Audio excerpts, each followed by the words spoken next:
Welcome back. آج جو ہم بات کر رہے ہیں وہ ایسی چھوٹی چھوٹی چیزیں جو ہم بچپن سے سنتے آ رہے ہیں، جو کہ توہم پرستی کا کیا کہنا چاہیے، اس کا مین پارٹ کہتی ہیں. لائک بلی، کالی بلی کا گزر جانا، جانماز کا، جیسے میں نے بتایا میرے ہی گھر کا واقعہ تھا، وہ تو خیر انتہائی گھریلو بات بتا دی میں نے، بٹ اینی وے. اور اسی طریقے کی کافی ساری چیزیں ہوتی ہیں. میں چاہوں گی کہ ہم انہیں پہ ذرا بات کرتے ہیں، کیونکہ ہم معاشرے کا حصہ ہیں اور وہ ساری باتیں بھی اسی معاشرے کا حصہ ہیں، اور وہ غلط ہیں اور لوگوں کو نہیں پتہ.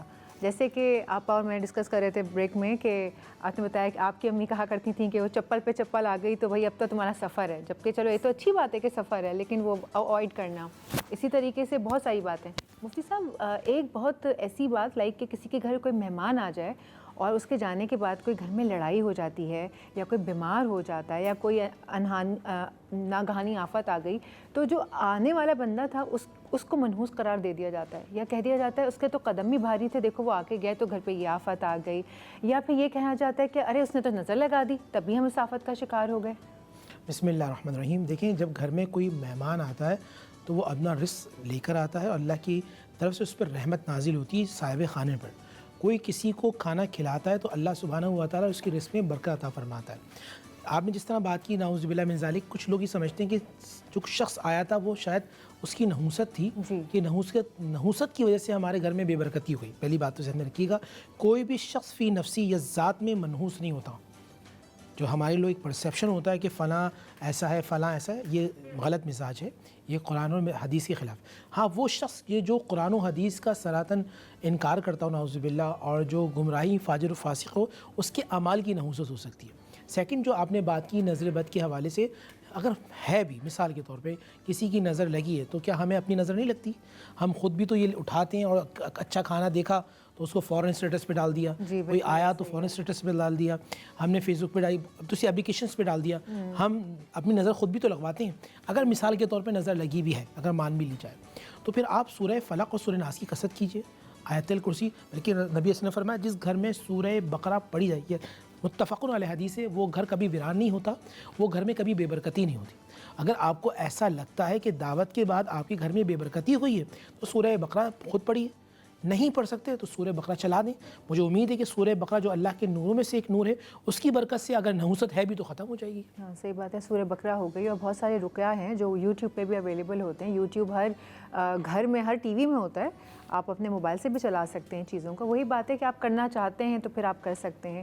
آپا، میں آپ کی طرف آؤں گی کہ یہ جیسے آپ نے اپنی امی کا ذکر کیا، یہ ساری چیزیں نا بڑے عرصے سے پیڑھی در پیڑھی، لائک جنریشن ٹو جنریشن چلی آ رہی ہے. اور بہت ساری باتیں جو اس وقت شاید چھوٹی موٹی ہوتی ہیں، وہ نہیں ہوتا رائی کا پہاڑ بن جانا، اس وقت سے ابھی تک وہ چیزیں بہت اوپر تک آ جاتی ہیں. اب جیسے میں نے کہا کہ کسی آدمی کو ہی منحوس قرار دینا، اسی طرح جس گھر میں وہ بیٹی پیدا ہو رہی ہوتی ہے، 4 بیٹیاں پیدا ہو گئیں، تو پھر وہ جو عورت ہوتی ہے اس گھر کی، جس کے تھرو وہ بچیاں جنم لے رہی ہیں، اس عورت کو منحوس قرار دے دیا جاتا ہے. اس کے اوپر کہہ دیا جاتا ہے کہ شاید اسی کی قسمت ایسی ہے. تو کسی کی قسمت کو بھی منحوس قرار دے دیا جاتا ہے.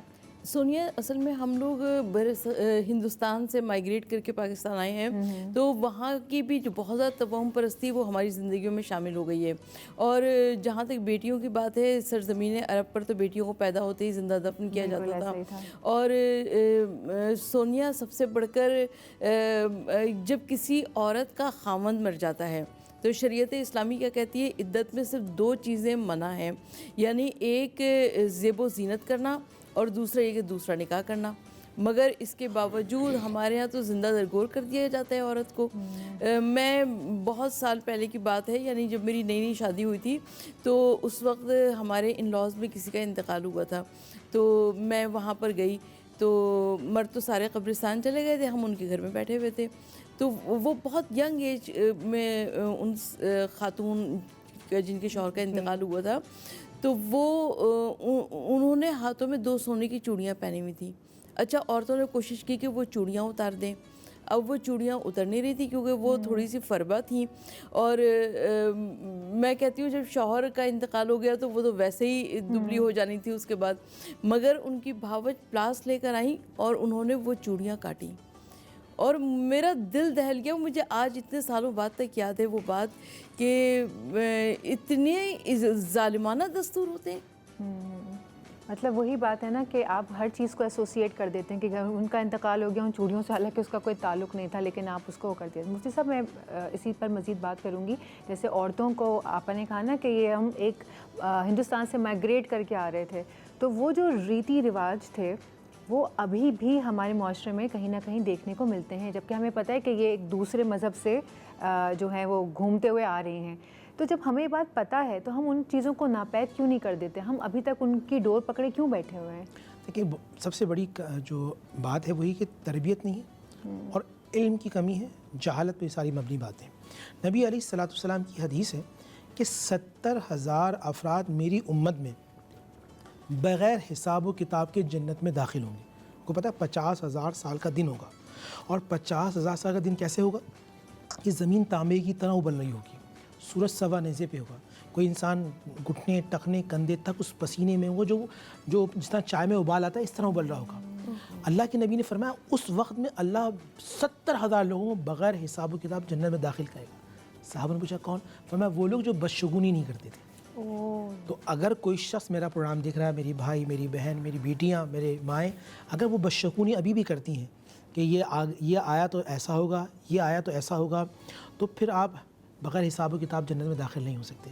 اگر آپ اللہ اس کے رسول سے محبت کرتے ہیں تو اللہ پر توکل کیجیے، کچھ نہیں ہوتا۔ اچھا ہمارے مثال کے طور پہ میں نے فلاں شخص کو دیکھا تو گاڑی کا ایکسیڈنٹ ہو جاتا ہے، اور ہو بھی جاتا ہے، وہ کیوں ہوتا ہے؟ کیونکہ آپ کے دماغ میں وہ چیز مستقل چل رہی ہوتی ہے، اور پھر لا محالہ پہ کڑی سے کڑی ملتی ہے، اور وہ چیز جو آپ سوچ رہے ہوتے ہیں وہ ہو جاتی ہے۔ جیسے حدیث میں نا کہ جس طرح بندہ اللہ پر گمان کرتا ہے اللہ بندے کو ویسے ہی عطا کرتا ہے۔ تو آپ اگر خود ہی بدگمانی کی طرف جا رہے ہیں تو پھر خود ہی خساری کی طرف چلے جاتے ہیں۔ ظاہر سی بات ہے جب آپ بدگمانی کر رہے ہیں، جو آپ سوچ رہے ہیں، مطلب کہ آپ جو مینیفسٹ کر رہے ہیں، جو نیت کر رہے ہیں، وہی چیز آگے آپ کی آتی ہے۔ اگر آپ ایک چیز کو پکڑے بیٹھے رہیں گے بدشگونی کو، تو پھر ظاہر سی بات ہے وہ چیز ہوتی ہے، کیونکہ وہ آپ سوچ رہے ہیں، آپ اس سوچ کو، اس نیت کو کریٹ کر رہے ہیں۔ تو کیوں نہ ہم اللہ پر توکل رکھیں اور اچھی چیزیں سوچیں۔ جب اچھا سوچیں گے تو اچھا ہی ہوگا انشاءاللہ۔